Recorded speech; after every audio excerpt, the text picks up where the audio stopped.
A day after the Union Cabinet began the process of creating the new state of Telangana, there have been mass disruptions on the ground in Andhra Pradesh. Those opposed to the creation of the new state have called for a bandh, and now Jagan Mohan Reddy, recently out on bail, says that he is going on an indefinite fast from tomorrow against the creation of Telangana. In a press conference earlier today, Jagan asked why a decision on Telangana could not be taken back like the ordinance to protect convicted politicians could.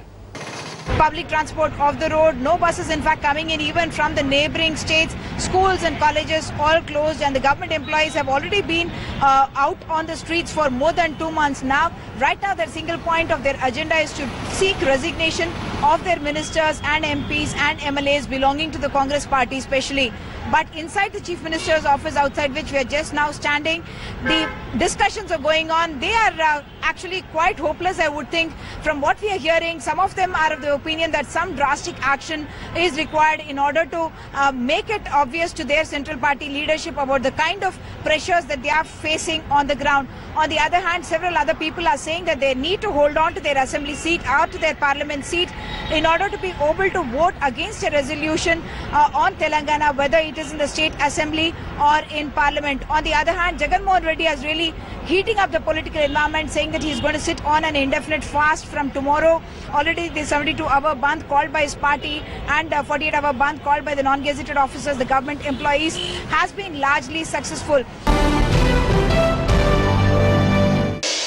Is it justifiable to split the state without any assembly resolution in place? I seriously don't understand. A city what has taken 60 years to build, to come up to this far, you are asking us to leave in 10 years in protest? Tomorrow, starting tomorrow, I'm going on an indefinite fast just to make sure that this country looks up and fights against this injustice. The water, for instance, is such a big issue. While the state is united, irrespective of what tribunals say, irrespective of what Supreme Court says, just see the plight of my state in this. I mean, how exactly are you going to share the revenues when Hyderabad constitutes 50% of the budget? All this you just brush aside without any rational thinking. This is not right.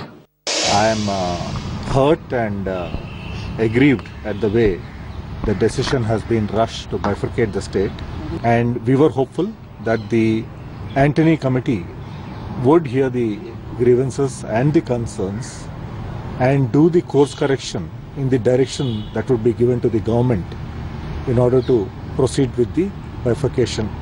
So I have thought over it last night, and then I have decided that I should resign from the Union Council of Ministers. A big disappointment for legislators, Congress legislators such as yours, that cabinet not coming in last evening? Yeah, definitely a lot of disappointment. We are thinking that is a death blow to us. Resignations, one sort of method to put pressure. But as a legislators, verdict from the people of the Andhra Pradesh and demand of the Andhra Pradesh people of the majority for the United States of Andhra Pradesh. We have some responsibilities. Naturally, in the due course, a routine method, the thing should come to the assembly.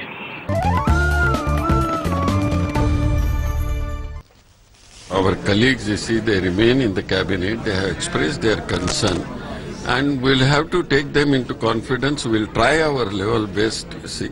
After all, whenever there is bifurcation of the states, these feelings are there. No one can avoid these, but we'll have to console them. We'll try to console them. Are you prepared for tackling the Naxal problem there? See, Naxal problem is there, but Andhra is one state. They have done excellent work in curbing down the activities of the Naxalism. And I am quite confident, even formation of the Telangana, they will completely curb down the activities of the Naxalite, and even in Simandra. It is a voluntary movement. No political party sponsored this agitation. When there is agitation, spontaneous agitation from the people, it is the responsibility of the ruling party to sort it out. Within 24 hours time, you call both JACs and stakeholders, discuss with them, sort out the problems. Otherwise, there will be a serious problem.